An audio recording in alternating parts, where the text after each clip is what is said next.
This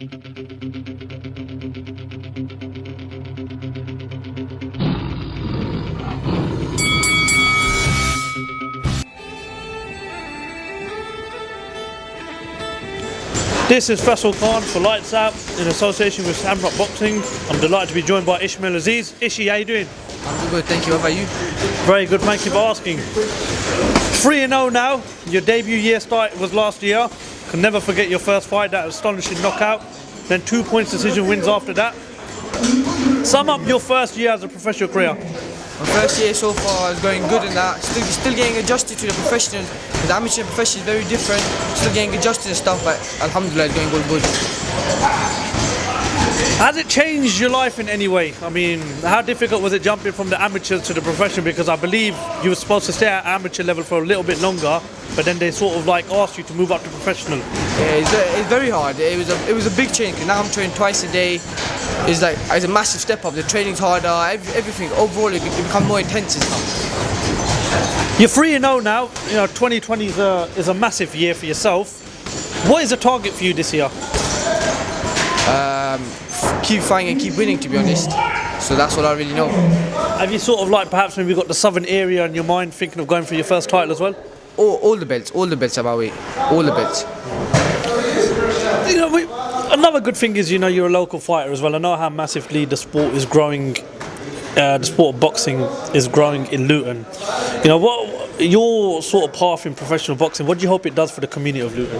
I hope it takes kids off streets, because I was one of those type of kids. You get me? Boxing saved my life. Boxing kept me busy, kept my mind busy. So hopefully people look at me and they follow their dreams. Because in Luton, a lot of people have talent, but it's all wasted. It gets all wasted because there's a lot of distractions also. Yeah. Now, I mean, I know you box at super featherweight. That's a very, very good, tasty division. You know, you got good fighters such as, you know, Archie Sharp, Sam Bowen. It's a very, very good division. You know, they're fighters that are perhaps moving on to past British level. What have you made of Archie Sharp as a professional fighter? You know, a very good up-and-coming fighter, and perhaps might even be fighting for a world title this year. I think he's a good fighter. Very powerful. He's got that one shot, and he's entertaining as well. You get me? So that's about it. I don't. But to be honest, I don't really watch other fights, to be honest. So I'm focused more on myself. Yeah. What's your prediction for February 22nd, Wilder versus Fury 2?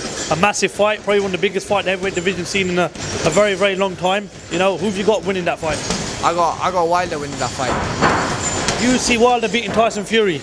Because think about it, every time Wilder's rematched someone, he's knocked them out clean. So to be honest, you can't box 12 rounds without getting touched. So eventually Tyson Fury's gonna get touched and get knocked out.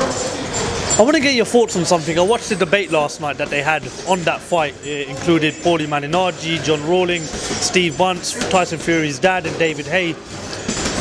You look at Tyson Fury's first performance in that fight, do you think he should adjust and perhaps maybe change his style going into this fight? Or do you think that if he can do what he did in the last fight going into this fight, would be enough to beat Deontay Wilder? No, he's got to change his style, because now Wilder knows his game plan, knows what he's like. So he's got to switch up now. Come with something that Wilder ain't used to. Ishmaeel Aziz, before we end the interview, is there anything you'd like to say? No, thank you. Top man, Ishmaeel Aziz, thank you very much for your time and look forward to speaking to you soon. Bye.